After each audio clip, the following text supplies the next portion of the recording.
Srisailam manager Ratnakumar గారు, ఇతర general managers, ఇతర స్టాఫ్ అందరికీ కూడా ఈ విధంగా మిమ్మల్ని అందరినీ నేను కలుసుకోవడం సంతోషంగా ఉంది. రిటైర్ అయ్యే ముందు వరకు కూడా నేను అటుపక్కే నిలబడి ఉండేవాడిని. మా పిల్లవాడి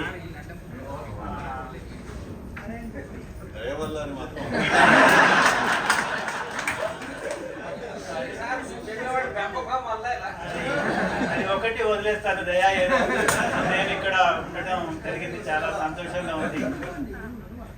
నేను ఈ ఆఫీస్లో బిల్డింగ్ ఇనాగ్రేషన్ స్టార్ట్ అయిన అప్పటి నుంచి కూడా 13 years ఇక్కడే పనిచేశాను. తర్వాత ఎగ్జామ్ రాసేసుకుని వెళ్ళిపోయినాను. సో ఇక్కడ ఉన్నటువంటి అందరూ కూడా ఈ 2020 రిటైర్మెంట్ లేకపోయింటే నేను చాలా మందిని గుర్తుపట్టి ఉండేవాడిని. ఇప్పుడు కూడా చాలా మంది డీజీఎంస్, జనరల్ మేనేజర్స్ వీళ్ళందరితో కూడా నేను హెచ్డి ప్లానింగ్ సెక్షన్లో ఉండగా నాకు చాలా వాళ్ళతోటి ఎవ్రీడే డిస్కషన్స్ ఉండేవి. ఆ విధంగా నేను మీ అందరినీ కలుసుకోవడం చాలా సంతోషంగా ఉంది.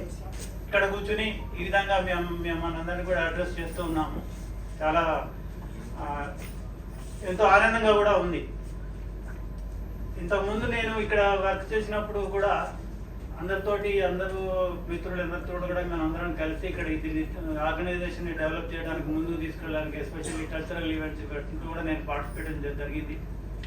ఇతను కూడా, మా అబ్బాయి కూడా నాతో పాటు, ఎందుకంటే నేను ఎక్కడికి వెళ్ళినా సిద్ధం తీసుకెళ్తూ ఉండేవాడిని. ఇక్కడ హెచ్డీలో పనిచేసినప్పుడు, లేకపోతే కవాడిగూడలో చేసినప్పుడు, ఇక్కడికి వచ్చినప్పుడు కూడా నేను తీసుకొస్తూ ఉండేవాడిని. అతను కూడా ఇక్కడ ఈ 15th August ఆ టోర్నమెంట్స్ అన్నింటిలో కూడా పార్టిసిపేట్ చేస్తూ ఉండేవారు. సో ఆ విధంగా కూడా అతనికి ఈ బిల్డింగ్ చాలా సుపరిచితం. ఎక్కువ సమయం తీసుకోకుండా నన్ను ఆహ్వానించి ఈ గౌరవం ఇచ్చినందుకు మీ అందరూ కూడా కృతజ్ఞతలు తెలుపుకుంటూ అందరికీ కూడా దసరా శుభాకాంక్షలు.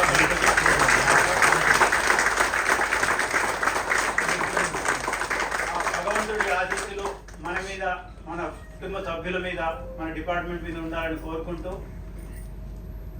నరేంద్ర మోడీ గారు లాస్ట్ వీకే 4G స్వదేశీ నెట్వర్క్ తోటి 4G స్టార్ట్ చేశారు. చాలా శుభ పరిణామం అది.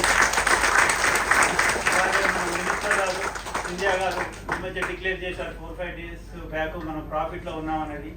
సో ఈ ప్రాఫిట్ని ఇంకా మనం పెంచుకుంటూ వెళ్ళాలి. యాజ్ ఎ రిటైర్డ్ ఎంప్లాయీ కూడా ఒక మోరల్ సపోర్ట్ చేయగలం. ఆ విధంగా కూడా ధన్యవాదాలు.